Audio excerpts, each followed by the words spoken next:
Hello everybody and welcome to the final video in this Django and React tutorial series. Now before we dive in here, what we will be doing is working on functional components. So I will be teaching you React hooks and I'll be showing you how we can make a new component that actually does a different thing and use kind of the functional style. This is not very difficult and you pretty much already understand how all of this works. It's really just about learning the syntax and what a functional component looks like. Anyways, I just wanted to give a thank you to everyone that is still here, who likes the videos, who comments, who is subscribed to the channel. You guys are the reason that I post these videos. As you can see, going through this series, they get less and less views as we go on and on. But every single time I see a comment from one of you guys, it motivates me to want to make another one and to just continue posting more videos in the series. So anyways, this will be the final video. I hope you enjoyed up until this point, but we are not done. Let's get into the functional components. So what I'm going to do in this video is I'm going to build a functional component, and this component is going to be responsible for giving the user information about the app. So you can kind of think of this as just like a help button. You press it and it tells you like what it means to join a room, or how you create a room, or how you authenticate with your Spotify, or whatever it may be. We're going to keep it really straightforward. This was just really the only thing I could think of to add to this app that made sense in a separate component. So anyways, let's go ahead and do that. So I'm going to make a new component here inside of my components folder. I'm going to call this info.js. Now inside of here, we're actually going to start by doing something a little bit different. We're going to say import React, comma, and then we're going to import useState, which is a hook, which we'll see in 1 second, and useEffect, which is another hook, which again, we'll see, in a minute. And we're going to import that from React like that. And let me just zoom in a bit so we can see this. All right, so import React, useState, and useEffect from React. Next, we're going to import some things from Material UI. So we're going to say import, and we're going to import the grid. We're going to import the button. We're going to import typography, and we're going to import the icon button. And that is going to be from @material-ui/core like that. Now, just to give you some idea of what we're going to build here, essentially it's going to be a really basic page. It's just going to have 2 pages on the page, if that makes sense. So there's going to be like an arrow to view the next portion of the help page, and then an arrow to go back to the previous portion.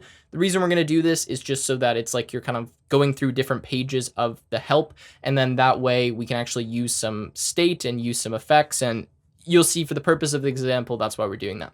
Anyways, the page is going to be super straightforward. It's just going to have some text that gives some information. There'll be a little arrow to say, go to the right. You can view the next piece of information. Then you can go back and view the previous piece of information. And then, of course, you can return back to the home page.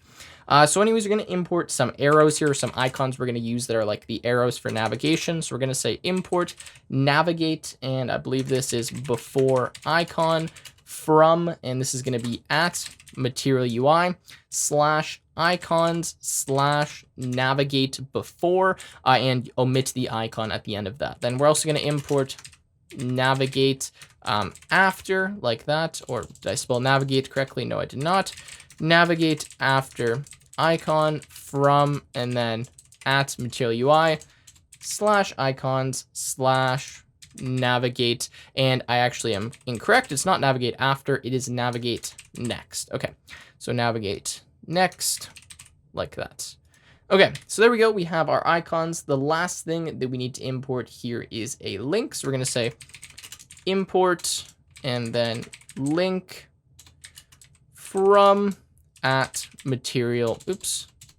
So actually not from @Material UI, from @React-router-DOM. And now we are done with our imports. So now let's start actually creating a functional component. To create a functional component, it's pretty straightforward or pretty self-explanatory. We're going to use a function rather than a class. Now you're actually going to see why this is better. It just really makes the code a lot cleaner. It's a lot easier, and it just is a more natural way to do things, at least in my opinion. So I do apologize we didn't use these, but again, this will teach you everything you need to know. So we're going to start by saying export default, just like we did before with our classes. And then we're going to say function like this. We're going to name the function. So I'm going to name it what I would have named my class, right? In this case is just info, so the name of the component. Then we're going to put inside of the brackets the props, and then we're just going to open the curly braces like this, and that is our component. Now, all you need to do to actually make this a React component is to simply define a render method inside of here, or sorry, not render, simply to return something inside of here. And all we're going to do is just return JSX like we would have returned previously. So this alone is a functional component. If I go inside of here and I put like say an h1 tag and I return, let's just return hello. This is a component. And if I want to use this component, I use it the exact same way I used my class-based components.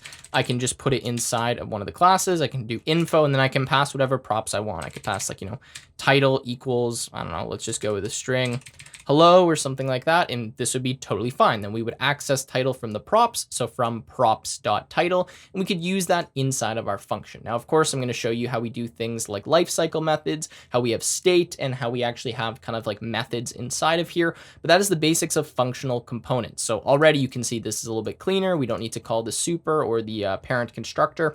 And yeah, it just looks a little bit cleaner and nicer. So anyways, let's actually start by returning a little bit of JSX. So I'm just going to return a grid inside of here. So let's say return grid. This is going to be a container. It's going to have the spacing equal to 1, just like we've done previously. Inside of this grid, we're going to have some grid items. So we're going to say grid item XS equals 12, like that. And we'll say align equals center. We can end that grid. And then inside of this first grid item, let's simply put a typography, component here. So we'll say typography component is going to be equal to h4. This will just be the title. And then we're going to say variant equals h4. And inside of here, we'll just put what we want to label this page. So I'll just say, what is house party ? Like this is kind of the info page. Now, before we go any further, let's actually just render this component so we can kind of see how it works. So let's go to our home page, which I already have open, but you guys know where that is. And now what we're going to do is import this info component. So we're going to go to the top of our program. We're going to say import info from and then /info like that. Now, just like we've shown the join a room and create a room button on our home page, and in fact, let me just go here and I'll show you. We have join a room and create a room. In the middle of these two buttons, what I'm going to do is put an info button, and that way now you can press info and it will bring you to a different page, which also means we're going to have to set up a route for this page, but we can do that in a second.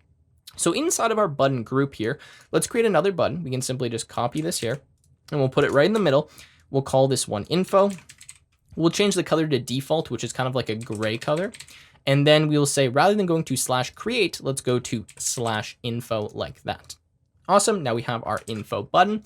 So now we need to go down into our render method and we need to make a route for our info page or info component. So right underneath where we have join and create, and in fact, maybe it makes more sense to go right in the middle because that's kind of where we place the button above. But we're going to say route or root, whatever you want to call it, path equals /info. And then the component, you guessed it, is equal to info. And that's all we have to do. We're not going to pass any props to info, but again, if we wanted to pass props, we could just do it like we had done right here. Then we could access the props inside of here using props dot and then whatever the prop name was. All right, so now that we have that, let's just add our URL in the backend for /info, and then we can visit this and see what it looks like so far. So let's go to front end. Let's go to urls.py. Now inside of here, let's make a new path. So let's say path. And I guess inside of here, this is going to be info. And this will just render index like all the other ones. Add our comma, and now we should be good to go. So let's go here. Let's refresh the page. I'm going to have to empty cache and hard reload. Now we see that we have the info button showing up. Let's go ahead and press on that info button. And there we go. It renders this functional component for us, which currently is just showing what is house party. Now, obviously, we need to be able to go back. So now let's make a back button on this page so we can return back to the home page. So this will be good. This will show us how we can actually deal with kind of like methods and stuff as well. Or in fact, we won't need that for the back button, but later on we will. So now let's make a back button. So let's just copy our grid item here. And inside of here, we're going to make a button. I guess we'll say that the color of this button is going to be secondary. We can say the variant is equal to contained. And then 2 will be equal to, we just want to go back to the home page, so we'll just do a slash. And then the component is going to have to be equal to the link because we're doing a redirect, so we'll put link like that. I think that's actually all we need for our button. And, oh, sorry, we need to label our button. So let's go /button. And then inside of here, we can name this one back. Awesome. So now we have 2 grid items. We have our one that has the title, and then we have the one that has the back button, and this should redirect us back to the home page. Let's give this a quick look. So let's refresh the page here. Now we see we get a back button. When we press that, boom, brings us back to the home page. Awesome, our info page is working well. So we will continue in 1 second, but we need to take a quick pause to thank the sponsor of this video and this series, which is Algo Expert.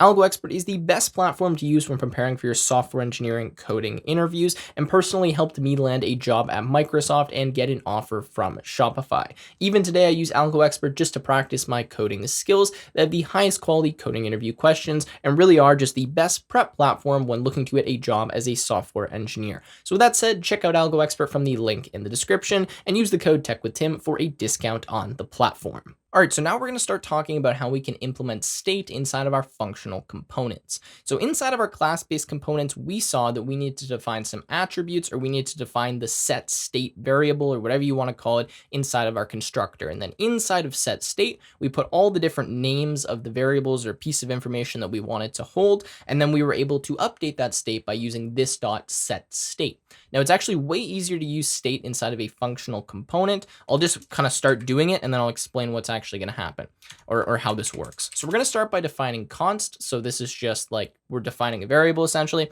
And then inside of here, we're going to have an array.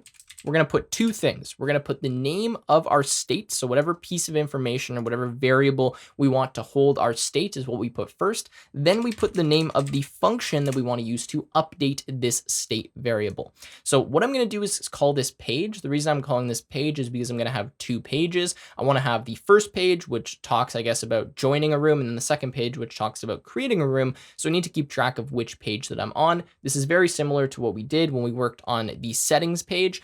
Where we had, it's either showing the settings page or it's showing the music controller, whatever it was that was there. But this is kind of the similar idea of what I'm trying to do here. So I'm just going to say const page and then comma set page is equal to, and we're going to use this hook, which is called useState, which we import above. We're going to say useState, and then inside of the brackets here, we're going to put the value that we want to initialize this page variable or state variable to. So in this case, we can just initialize it to something simple like 1. I will make this a bit better in a second, but this is how we actually set up state variables. So now, whenever I want to access the state, I use the variable page, and that will start by giving me 1, right? Because we used state, and what useState returns is an initialization for this variable, which is equal to whatever we put inside of the brackets, and then a function which allows us to update the state for this variable. Now, whenever we call this function, we simply put inside of the parentheses. So if I call set page like that, and I set it to say page 0 or page 2, this will force the component to re-render, and then it will set page equal to 2. So hopefully that's clear, but this is what you do whenever you create a state variable or you want to, store some type of state. So if we have multiple states that we want to store or state variables, we would just do this multiple times with different default values inside of the useState. I guess you could call it constructor, or you call it parentheses or initialization or whatever you want. But anyways, that is how it works for state. So now we're going to initialize the state to 1, but I actually don't want it to be 1 because that's kind of ambiguous, right? I want something to tell me what page I'm actually on. So I'm going to do something which is kind of like creating an enum here, which is going to make this a little bit more clear. So I'm going to say const and then pages is equal to, I'm going to open up some parentheses like this, and then I'm going to say join in all capitals, and this is going to be equal to the string pages.join. Then I'm going to say create, and this is going to be equal to the string pages.create. Now, the reason I'm doing this is I want to have this variable pages, which has access to two things, join and create. Join stores pages.join, and create stores pages.create. Now, it doesn't really matter what you make these strings. You can make them 0 and 1 so long as they're unique, but this is kind of the convention. You do whatever the enum name is, and then whatever the value is in lower cases. So that's what I'm doing for this. And now what I'm going to do inside of useState is I'm going to say pages.join. So now what that's doing is accessing this pages.join string. So page will really be equal to pages.join this string. And then what I can do is when I want to update my page to be equal to create, it'll just be a lot easier to read. And I can say set page, pages.create like that. And now it's really easy for me to tell what page that I'm on. I'm on the join page or the create page. I don't need to use 0 or 1. It's not ambiguous, and well, I just prefer to do it that way. So anyways, now we have our state set up. So what I want to do now is I want to show different things based on this state. So if the state is the join page, I want to show text related to the join page. If it's the create page, I want to show that. So let's make another grid item here. Let's do this. So grid item. We'll put this right underneath the typography, or I guess above the button as well. And inside of here now, I am just going to have another typography tag because we're going to have some text here. So I'm going to say typography, and we will say that the variant is going to be equal to body1. You'll see what this looks like, but it's like pretty equivalent to just your standard p tag in HTML. And then inside of here, I'm going to say the following. So I can never remember what this damn thing is called, and you guys have told me so many times. I think it's like the ternary operator or something. But I'm going to say page equal to pages.join. Then what I want to do is show something. Otherwise, I want to show something else. So I'm just checking whether the current state is equal to pages.join, or I guess in the other case, pages.create. Now I'm going to show you how we can actually implement methods, or quote unquote methods, inside of our functional component. All we have to do, and we don't have to do this inside of the functional component, we could also do it outside, is just define a function that's nested inside of this functional component. So I'm going to say function, and then I'm just going to call this first one join info. And inside of here, I'm just going to return join page. We'll make this more complex in a second, but just for the example, then I'll make another function. I'm going to call this create info. And inside of here, I'm going to return create page. Now, this is totally valid. You may not have seen this before, but you can definitely define functions inside of other functions. And well, that's exactly what I'm doing right here. I've just defined two functions. So here, what's going to happen now is that we can use these two functions. So I can use them inside of this ternary operator, and they'll just return create page and join page. But we also could access the state inside of these functions, right? Because they're local to this, this component. Now, for these specific functions, there's no need for me to really put them inside of this component. Yes, it makes sense for me to do that, but I also could fully just take them and place them outside of the function, and that would be fine. I could still use them from inside of here because they're defined within the same file.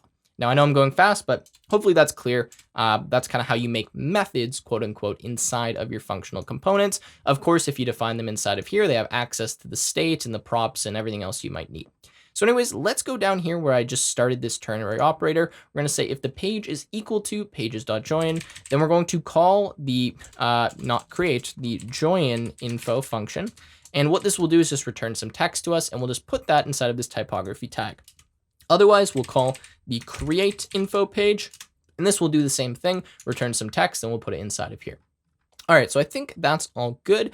In fact, let's just check this and make sure all is working. So let's go here. Let's refresh. Now let's go to info. We can see that by default, we are on the join page.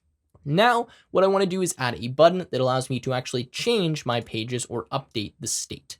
So to do this, I am going to create an icon button inside of another grid item. So I'm going to make another grid item here, and then I'm going to define an icon button like that. This icon button will have an on click. So I'm going to say on click is equal to, and then we'll just put an arrow function inside of here. And in fact, we can actually just write this arrow function out right now. So icon button on click, we will put the icon here in a second, but what's going to happen when we press this button is we are either going to change the state of the page to be equal to the create page or the join page based on which one it was on. So I'm going to say page equal to pages.create question mark. So if the pages is equal to pages.create, then what we're going to do is set page. So we just use this set page function, which again is defined in the state right here. And you can call this anything you want, by the way. It doesn't have to be called set page.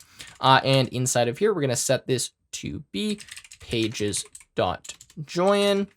And otherwise, if it's the join page, we need to go back to the create page. So we're going to say set page and then pages.create like that. Awesome. So now we just need to actually put an icon inside of this button. Now, this is kind of repetitive, but we're literally just going to do like the same thing that we did before. I'm going to copy this ternary operator here. I'm going to put it inside of squiggly brackets. And now I'm just going to replace set page with what I actually want to show here instead. So essentially we have two icons. We either want to show the icon going forward or the icon going backwards. So these two right here. So if we are on the join page, we're on the first page, so we should show the next icon. If we are on the create page, we're on the second page or the last page, so we should show the backwards icon or the before icon. So if we're on the create page, then we want to go back. So we're going to say, what is this one even called? Navigate before icon, and then just close that one off like that. Otherwise, we're going to show the navigate next icon like that. Awesome. So that is actually all we need for this component. Again, just to quickly go through what we did here, we just have the icon button. We have the on click to update the state. It's totally fine that we're updating inside of here. We don't need to call a function or a method. Then right here, we're just showing the different icon based on what page we're on. And same thing here for showing the different type of text. So let's refresh this page now. Let's go to info. Now we see we have this little forward icon. When I press it, we see create page, icon changes. Now we go back. Now, of course, we could put some more meaningful text here. I'm not for the purpose of this tutorial because there's no really need to do that. But you guys are welcome to change this and mess around with that.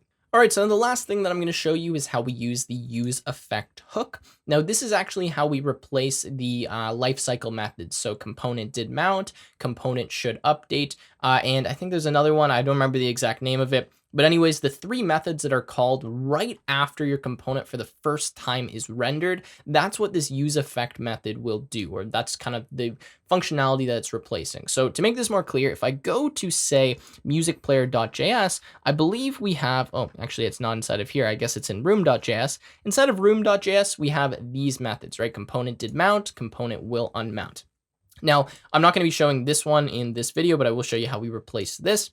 If we want to do this kind of thing, so we want to have some kind of activity that happens immediately the first time the component's mounted or when the component is updated, then what we need to do is use the useEffect hook to replace this function. So if we go inside of info.js, what I can do now, doesn't matter where I do it, is I can define the following. I can say useEffect like this. And inside of useEffect, I put a function that I want to run as my component did mount, or my component should update, or all of those kind of initialization methods or lifecycle methods in React. So what I'm going to do is I'm just going to put an arrow function inside of here. And now I'm going to start coding out what I want to happen. So I don't really need to do anything in particular in here. There's nothing that makes sense to do in this component, but this is where we would call any, API endpoints or whatever we need to do to kind of update or initialize the component. So anyways, I guess I'll just do kind of a console.log. So I'll just say console.log ran, and now we can just see that this is going to run every time the component updates and every time that we first mount the component. So let's go to info. We can now see that ran pops up here. Now, when I go to the next page, ran pops up again. And every single time the component updates or something changes, whatever happens or whatever's stated inside of useEffect is going to run. So whatever function we give here will run. All right, so I lied. I actually am going to show you how we implement component will unmount because that's important, and I just forgot that I was going to show that. But anyways, I just want to clarify again that useEffect, all of the stuff that happens inside of the body of this function is what would happen if we hooked into the lifecycle methods component did mount, component will mount, and component will unmount. Now, I don't know if I showed all of those, but essentially, if you want to perform any of those types of operations, or you would want to hook into any three of those lifecycle methods, you just use useEffect and its equivalent. It just does all three of them for you. Hopefully that's clear. I'm having trouble really articulating that properly, but it does all three of those kind of, initialization operations for you. It just takes care of all of them. Now, if we want to do a component will unmount, we also need to use useEffect, but in a different way. So if we return a function from useEffect, so if I just return an arrow function like this, and all it does is just simply console.log cleanup like that, then what's going to happen is when this component unmounts, this function that we returned from useEffect will be called. And in fact, after the component updates, this function will be called as well. So what this does is essentially implements a cleanup operation. So useEffect allows us to return some function from the function that we pass it. And by doing that, it will automatically call this function for us in turn for component will unmount, right? So it's kind of implementing that component will unmount functionality, because after the component unmounts, well, we need to do this behavior. So this is kind of the same thing. We're just returning a function. That function will be called when the component unmounts. So hopefully that's clear, but that's kind of how you use useEffect to implement those 4 lifecycle methods. Now I would encourage you all to kind of look up the documentation for this because my explanation is not as good as I would like it to be. But anyways, let me just show you how this works. So now I'm going to go back to my app here. I'm just going to refresh. And now you can see it says ran, cleanup, and then ran. Now, when I go back, you see the cleanup operation happens. That's equivalent to component will unmount or component did unmount or whatever. Now I'm going to go back to info. We see that ran runs.